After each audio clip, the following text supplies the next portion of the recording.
Hey there, I'm Andy Chanley from 88.5 FM, and this is one of our here at home video teleconference interviews, and a pretty fun one today. We've got David Crosby joining us. David, how are you? My standard answer to people is elderly and confused, but I'm really actually, I'm feeling pretty good, man. It's a beautiful day here in Central California, and the sun is shining, and I woke up awake. So, I'm pretty okay. I'm pretty happy. Central California, where do you call home these days? I'm just like 20 miles north of Santa Barbara. Oh, okay. Beautiful. It's beautiful country. Place called Santa Ynez. Yes, I know it. Nice. It's really a pretty spot, man. It's very, very country. I live in the middle of a cow pasture. I really like it. Awesome. Well, the new album, I want to get this out of the way right here at the top. For Free is the name of it. It's out this Friday. The lead single is the title cut, For Free, with Sarah Jarosz on it. And it's just lovely. The whole album's lovely. Congratulations on it. Thank you, man. I'm real happy about it. I was just thinking, this is I think the third time I've talked to you in the last 5 years. And some people might call it heresy, but an argument could be made that you're making the best music of your life right now. I guess the logical question is, why were you phoning it in for 60 years? Oh man, I should have known you'd be able to come up with that. I was just being lazy. Oh, that bird stuff. Yes, I can't explain this burst of stuff, man. Well, I could try. The last few years that I was with CSN, we weren't like doing well with each other. And so I didn't feel like going and recording with those guys. They're talented guys and everything, but it just wasn't getting along with Nash, and it just didn't work. So I had some stuff saved up. That's one thing, but I think mainly the reason that for this burst of creativity, in late age, is great luck in writing partners. A long time ago, I wrote Wooden Ships with Paul Kantner and Stephen Stills, and it taught me a lesson. And that is that the other guy always thinks of something you didn't. And I like writing with other people. I'm very, very picky about it. I only do it with people that I think are terrific, and I only do it with people who are my friends. But what it's done is the writing with other people. I still write by myself, but when I write with my son James, or when I write with Michael League, or when I write with Becca Stevens, or Michelle Willis, or Michael McDonald, or Donald Fagen,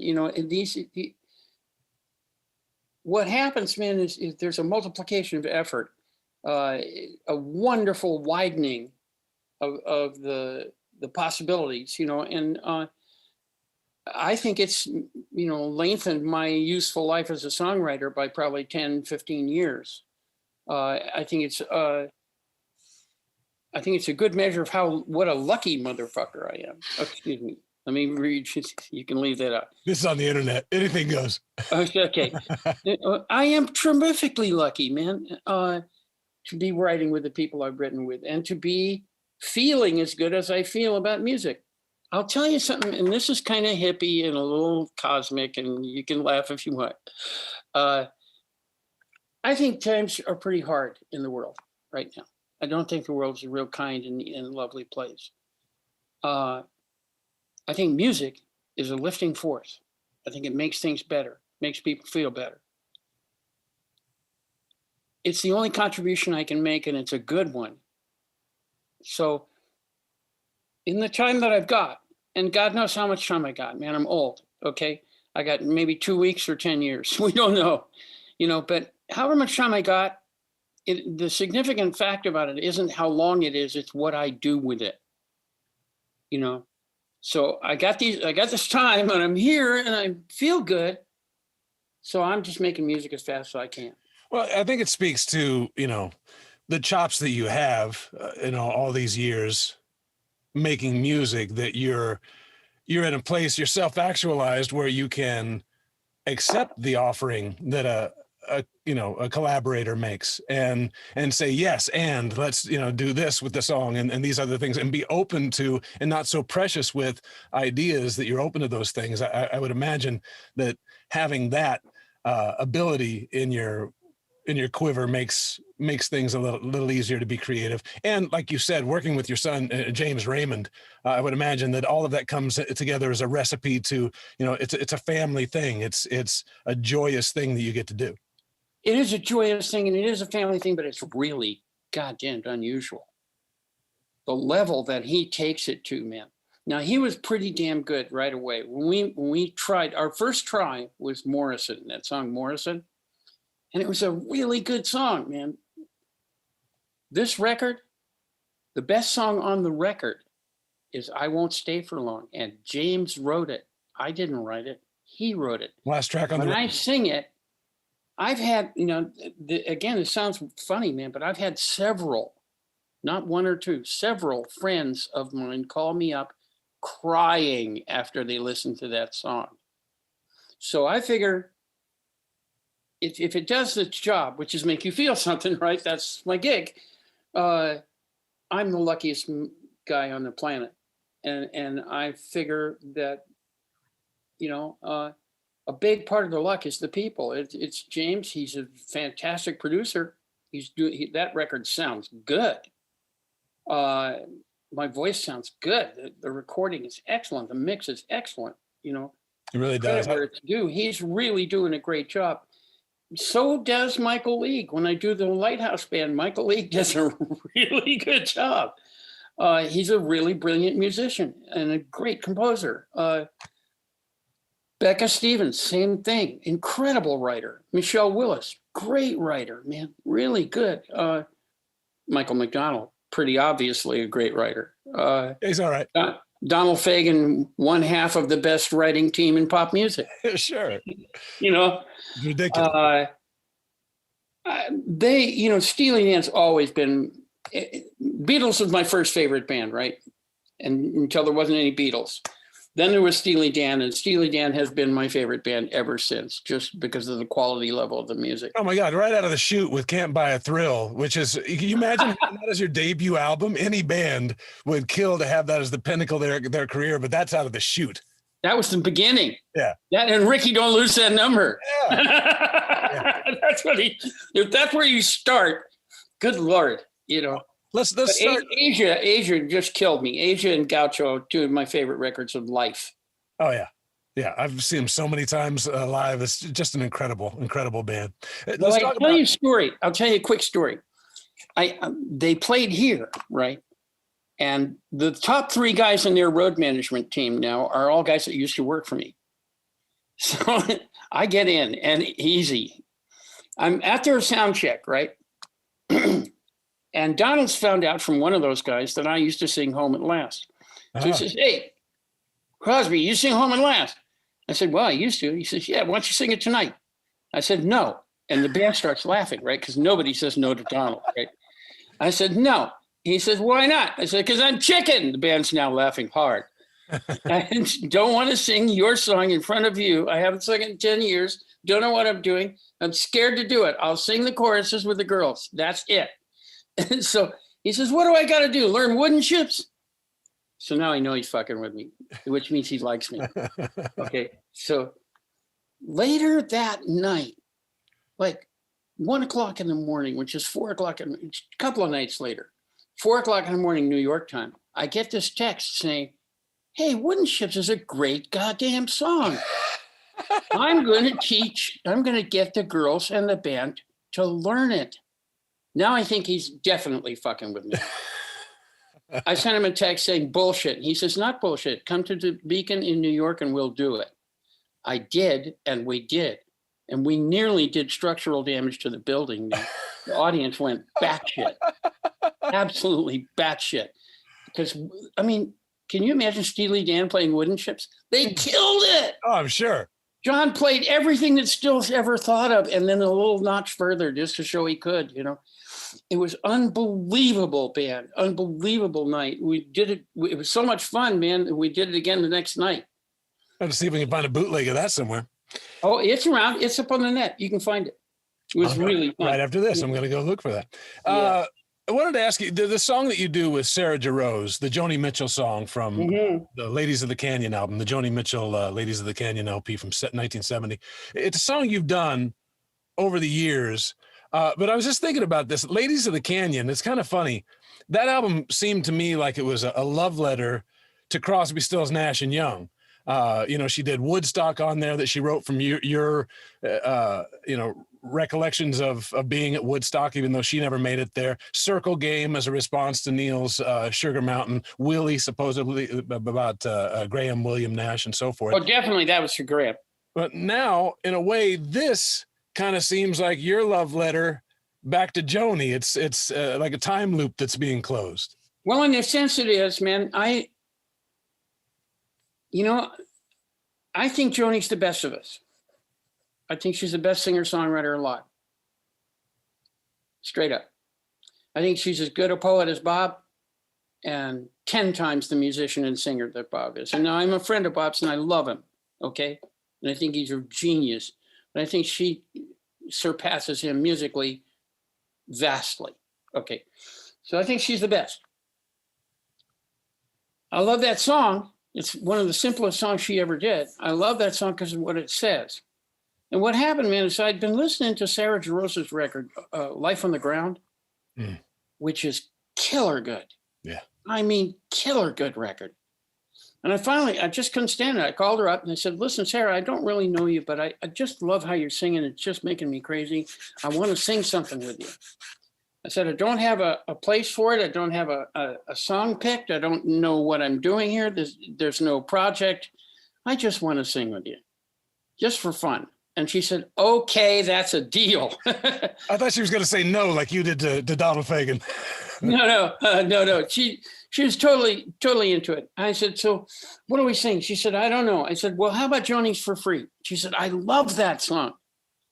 So I went to James, and James did the most evocative, beautiful, lyrical piano track for it, man. It was wonderful. It was so good that it made me sing the song better. And I put a good vocal on it and we sent it to her and she sent it back with that harmony on it. It was like an instruction booklet on how to do harmony. The girl has been singing harmony in bluegrass groups since she was 12. Right. She can do it. She can really do it. So I listened to it and I called her back and I said, well, gee, that's really freaking wonderful. Can I put it on my record? Because I hadn't planned on that, but it's just too good to leave it off. She said, I'd be honored to be on your record. So that's how it wound up. We wound up doing it. I've cut it, I think, 3 times. I've cut some of her other stuff too. I cut Amelia. I love Joni's writing, man. I can't help it, you know.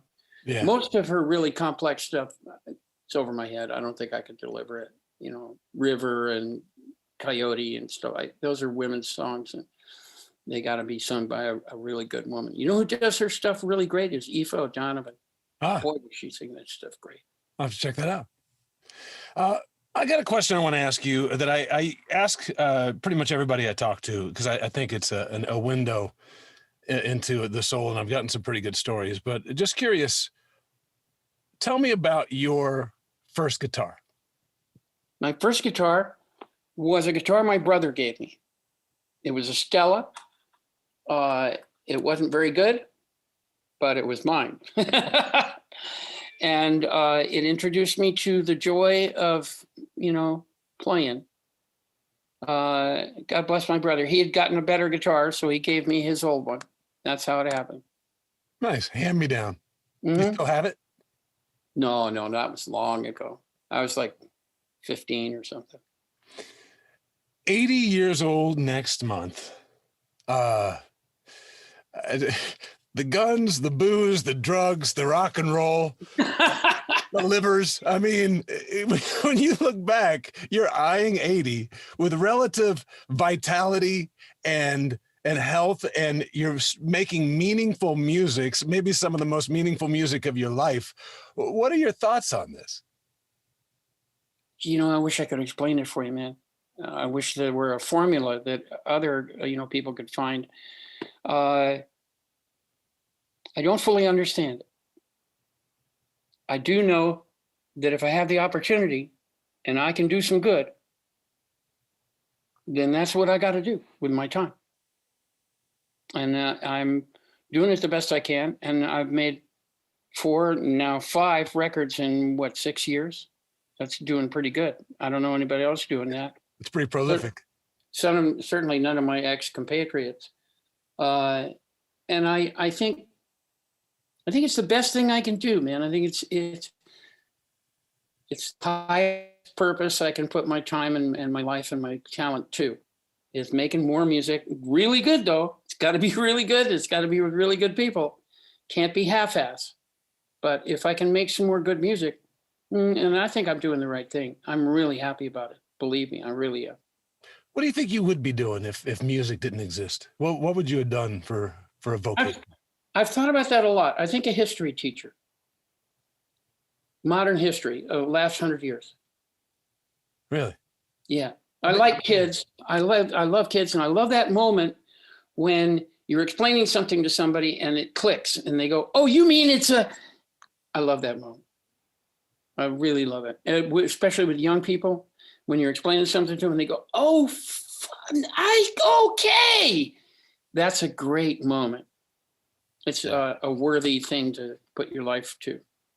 What else do you do for fun these days? I mean, you sold the boat a few years ago. You haven't been stirring shit up on social media in a while. Yeah, I'm on here, man. I'm just, you know, I raised I guess I raised a ruckus by saying that I thought Kanye West was a total poser. But I do. I don't think he's got the talent. I think my dogs have more singing talent than he does. He's a dummy. Dumb as a post. I don't care what anybody says. But mostly I'm on Twitter, and mostly I'm on there because I people are fascinating to me, man. Sometimes they're stupid, but on Twitter I can delete them. You know, if they're just a troll and they just want to start a fight, I just go, ha ha, click, goodbye, and then move on to the next person. And that works great for me. I really like that about Twitter. If you could only do that in real life. Yeah, if only. Hey, how's the cannabis biz? The mighty Cross, how's that going? Oh, here's how I'm looking. You know, I'm not going to go full bore into it. I'm not going to fund it and establish an office and shit in a company until it goes legal nationally. But it's going to. How it works in the United States is you pay your money into the federal government. Some of that money has always gone down a pipeline to the states for health, education, welfare stuff. That pipeline's always been constricted. The states never have enough money. And at the bottom of the pipeline are all the states in the union looking at Colorado and Oregon who can buy a school or a road or a hospital today, and the check will not bounce because of that marijuana money. Now, there's 2 kinds of politicians. One kind says, I'm going to get that marijuana money and that tax money and use it to take care of the people who elected me, because that's my job. That's a good politician. The other kind of politician is going to look at it and say, I can steal some of that money off the bottom for sure. Either way, they want the money. Okay? Now, then there's the banks. The banks are pissed that it's being banked in Canada. The reason there's a guard at every dispensary you go to is because they can only deal in cash, because it's not legal federally.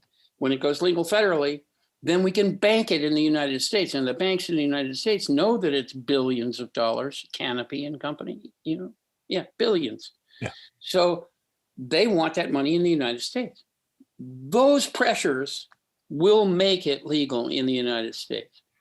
All the posturing and posing is just posing and posturing. It doesn't mean a damn thing. Money will make it happen. Not because it won't happen because it should happen. It won't happen because nobody should go to jail for smoking a joint. It'll happen because of the money. But it will happen. And as soon as it does, yes, we have a company. We will be operating. Well, if you need any testers, let me know. I just did 6 months of chemo. I could send some over. All right, man. I'll let you know what I think about it. Hey, congratulations again on the record. I spent the weekend with it. It really is a fine record. It's called For Free. It's David Crosby with Michael McDonald and Donald Fagen and Sarah Jarosz on there. It's a finely crafted record. So go grab that. It's out July 23rd. David Crosby, good to talk to you again. I always feel like I get the straight answer with you, and I love that. Me too, man. Thank you. Hope we do it again soon. All right. All the best to you. You too. 88.5 FM, KCSN, and KCSN HD1 Northridge, Los Angeles. KSBR and KSBR HD1 Mission Viejo. A service of California State University Northridge and Saddleback College. Member-supported public radio. Streaming on the web at 885fm.org.